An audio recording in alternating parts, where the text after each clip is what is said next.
Assalamualaikum warahmatullahi wabarakatuh. Saya Nikita Ceni, NPM 21711075 akan meresum tugas dasar-dasar jurnalistik dengan dosen pengampu Miss Noning Ferawati. Pertama, saya akan menjelaskan apa itu jurnalistik. Jadi, jurnalistik itu adalah kegiatan yang dilakukan oleh jurnalis dalam melakukan kegiatan mencari, mengolah, menyimpan, dan menyiarkan berita atau informasi. Jurnalis atau wartawan adalah orang yang melakukan kegiatan jurnalistik tersebut. R. Bakri Suratmadja, sang legenda pers Indonesia, yang merupakan pendiri kantor Berita Antara serta majalah Sastra Horizon. Yang kedua, dia anggota Persatuan Jurnalis Indonesia.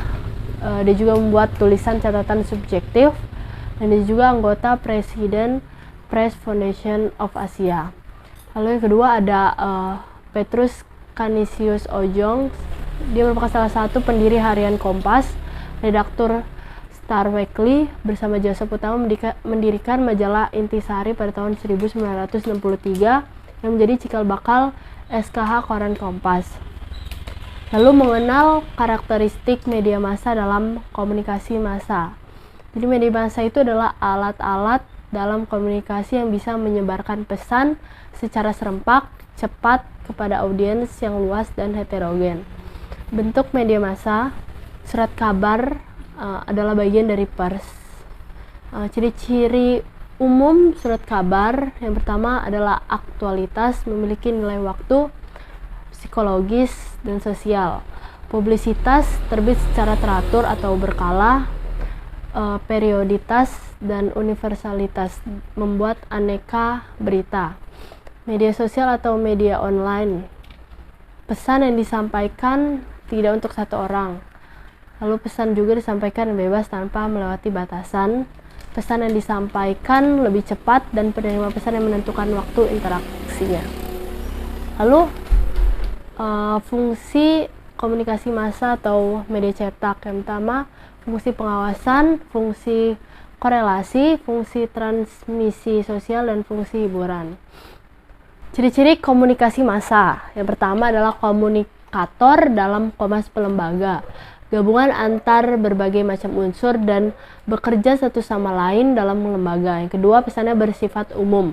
Pesan-pesan dalam komunikasi massa tidak ditujukan kepada satu orang atau kelompok tertentu. Yang ketiga, komunikasi massa menimbulkan keserempakan. Keserempakan berarti halayak bisa menikmati media massa tersebut hampir bersamaan. Pemetaan media massa di Indonesia. Konglomerasi, jika media yang tergabung dalam satu grup tertentu, maka berita dan informasi yang disampaikan akan homogen. Selain itu, berita yang disampaikan hanya berita yang dianggap menguntungkan secara ekonomi. Akhirnya pers tidak lagi dinilai dari seberapa besar nilai berita yang ada, tetapi berapa banyak keuntungan yang akan didapatkan dari pemuatan berita tersebut. Lantas, siapa yang paling dominan dalam penguasaan media di Indonesia? Yang pertama adalah Surya Paloh, dia adalah pemilik Metro TV. Lalu Heri Tanusudibjo, dia pemilik RCTI, MNC, dan ada Sutanto Hartono, dia pemilik SCTV. Lalu ada Abu Rizal Bakri, pemilik TV One, Dahlan Iskandar, pemilik Jawa Post, dan Hairul Tanjung, pemilik detik.com. Lalu bahasa jurnalistik, bahasa baku, dan bahasa populer. Bahasa jurnalistik biasa disebut dengan bahasa pers, yaitu merupakan salah satu dari ragam bahasa yang dikenal di bidang tulis-menulis. Sifat bahasa jurnalistik itu ada singkat, padat, lancar, sederhana, menarik, lugas, dan jelas. Lalu perbedaan bahasa jurnalistik dalam karya jurnalis. Nah, bahasa jurnalistik yang digunakan dalam penulisan reportase investigasi akan cenderung cermat jika digunakan dalam bahasa feature. Bahasa jurnalistik yang digunakan dalam laporan utama akan berbeda dengan penulisan tajuk atau feature. Lalu bahasa jurnalistik. Pertama, dalam menulis sesuai dengan fakta. Lalu kedua, tidak menuliskan opini. Lalu yang ketiga, mengandung makna informatif, persuasif, dan bisa dipahami. Lalu karakteristik bahasa jurnalistik. Pertama, pembuangan kata mubazir dalam kalimat. Lalu ekonomi kata, menghindari kontaminasi, menggunakan keterangan waktu, penggunaan kata kerja transitif, penerapan ekonomi kata dan imbuhan yang tepat, dan yang terakhir istilah pinjaman. Lalu ragam bahasa jurnalistik, bahasa baku dan bahasa populer. Dinamika perkembangan bahasa populer, yang pertama adalah pemekaran atau perluasan makna, penyempitan makna, peorasi, ameliorasi, sinestasia, dan asosiasi. Lalu identifikasi kesalahan penulisan dalam jurnalistik. Kesalahan penulisan yang umum terjadi dalam penulisan berita yaitu penggunaan kata dirancu sebagai awalan dan kata depan.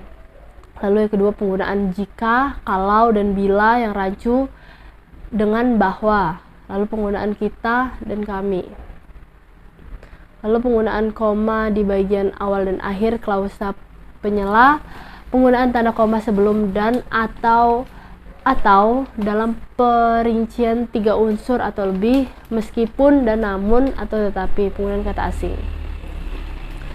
Urgensi nilai berita.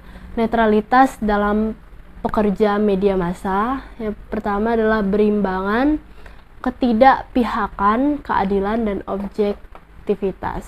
Nah, syarat nilai berita. Nah, syaratnya itu berdasarkan sifat kejadiannya dibagi menjadi 2, yaitu berita terjadwal dan berita insidental. Nah, jenis-jenis berita itu ada berita langsung atau straight news, terus ada berita kisah, feature news, dan berita mendalam, in-depth news.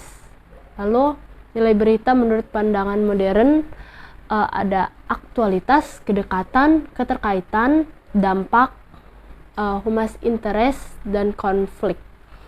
Lalu ada ragam liputan. Nah, liputan pendek itu ada lead menjadi bagian yang paling penting dalam teks liputan pendek karena berupa rangkuman cerita. Lead terletak di bagian alinea pertama dan lead bukanlah pendahuluan cerita. Bagian piramida yang paling besar ini adalah kesimpulan cerita atau berita. Lead daring. Untuk media daring, lead idealnya terdiri atas 2 hingga 3 kalimat. Lebih dari 2 kalimat akan membuat lead terlalu panjang dan tidak memudahkan pembacanya. Lalu berita pendek. Model berita pendek sepanjang 1 hingga 3 alinea hanya diterapkan untuk breaking news dan developing news. Jadi ini pun harus diberi keterangan sebagai berita berjalan atau berita tumbuh sehingga halayak tidak menganggapnya berita yang sudah final. Lalu liputan langsung. Liputan yang ditampilkan tidak menurut piramida terbalik ataupun tulisan narasi, tetapi diurutkan berdasarkan peristiwa terbaru yang dicatat jurnalis. Namun tetap ada lead yang memberikan informasi paling penting. Liputan investigasi lebih berorientasi pada aspek kognitif, data analitis, dan kepentingan publik secara luas, terutama terkait pihak-pihak yang berkuasa secara politik ataupun ekonomi. Lalu membuat liputan. Next step liputan. Membuat liputan atau reporting pada dasarnya adalah kegiatan pengumpulan data yang terbagi menjadi 2, yaitu wawancara dan observasi. Lalu target liputan adalah peristiwa atau rangkaian peristiwa dan anggapan orang-orang terhadapnya. Liputan bagi calon jurnalis dengan meliput rapat, diskusi, atau jumpa pers. Langkah-langkah melakukan peliputan. Pertama, rencanakan ide liputan, lalu riset pendahuluan, mencari informasi terkait ide, lalu tentukan fokus cerita, dan terakhir susun daftar pertanyaan dan pilihlah narasumber yang cocok. Kumpulkan data. Setelah melakukan studi pustaka, Anda memiliki jumlah pertanyaan penting yang kira-kira ingin diketahui halayak. Pada tahap ini, pengumpulan data dilakukan melalui wawancara atau observasi. Lalu hubungi narasumber yang telah ditentukan sebelumnya. Yang kedua, meskipun merekam wawancara, sebaiknya Anda juga membuat catatan tertulis. Yang ketiga, ajukan pertanyaan satu demi satu. Lalu usahakan ajukan pertanyaan terbuka aja, pertanyaan yang bisa dijawab dengan ya atau tidak. Dan yang terakhir, tetapi pertanyaan tertutup juga memiliki kekuatan tersendiri. Ini bisa menegaskan suatu hal penting. Melakukan peliputan. Yang pertama, mengambil foto. Sebelum memulai memfoto dengan kamera digital, entah kamera ponsel atau SLR, Anda perlu mengetahui jumlah foto yang dibutuhkan, atau yang bisa diunggah di laman Anda.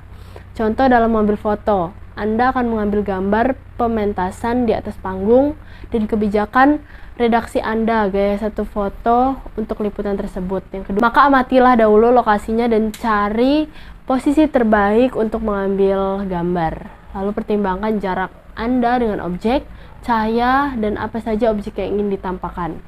Lalu untuk mengambil video itu usahakan video yang akan diambil tersusun atas campuran pengambilan wide angle, medium, dan close up. Menulis dalam data lapangan atau sumber lain, langkah selanjutnya adalah merancang hasil tulisan. Membuat tulisan dibutuhkan ketenangan dan kenyamanan. Lalu peran jurnalis dan etika jurnalis. Yang pertama, mata dan telinga masyarakat. Dia juga pencatat pertama sejarah. Lalu pencari kebenaran. Dia juga penentu agenda dalam masyarakat. Dan terakhir, pengawas mereka yang berkuasa. Lalu bahasa berita radio. Naskah berita radio bukan untuk dibaca pendengar, melainkan untuk didengarkan dan disampaikan penyiar atau pembaca berita di ruang siar. Bahasa berita radio.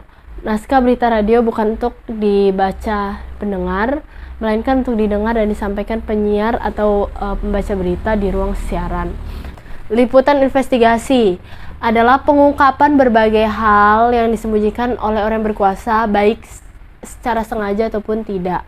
Hal tersebut meliputi sekumpulan fakta atau keadaan yang kacau balau. Dalam hal ini, jurnalis investigasi berperan untuk mengungkapkan kedua hal tersebut kepada publik dengan disertai fakta yang relevan dan sesuai. 5 elemen penting jurnalis investigasi. Yang pertama, mengungkapkan kejahatan terhadap kepentingan publik atau tindakan yang merugikan orang lain. Yang kedua, skala dari kasus yang diungkap cenderung terjadi secara luas atau sistematis. Yang ketiga, menjawab semua pertanyaan penting yang muncul serta pemetaan persoalan dengan gamblang. Yang keempat, mendudukan aktor yang terlibat secara lugas dengan didukung bukti kuat. Lalu yang terakhir, publik dapat memahami kompleksitas masalah yang dilaporkan serta bisa membuat keputusan atau perubahan berdasarkan laporan investigasi. Lalu, jurnalis warga. Dalam praktik pencarian berita dilakukan oleh warga. Warga yang dimaksud dalam citizen jurnalis adalah mereka yang bukan jurnalis profesional. Jurnalisme warga. Jadi praktik pencarian berita dilakukan oleh warga. Warga yang dimaksud dalam citizen jurnalis adalah mereka yang bukan jurnalis profesional. Jadi jurnalisme warga bisa dilakukan oleh warga biasa tanpa harus memiliki latar belakang pendidikan jurnalistik atau kewartawanan. Lalu produk jurnalistik yaitu surat kabar, tabloid, majalah buletin, radio, TV, media online, internet. Mungkin segitu saja resume yang dapat saya sampaikan. Terima kasih. Wassalamualaikum warahmatullahi wabarakatuh.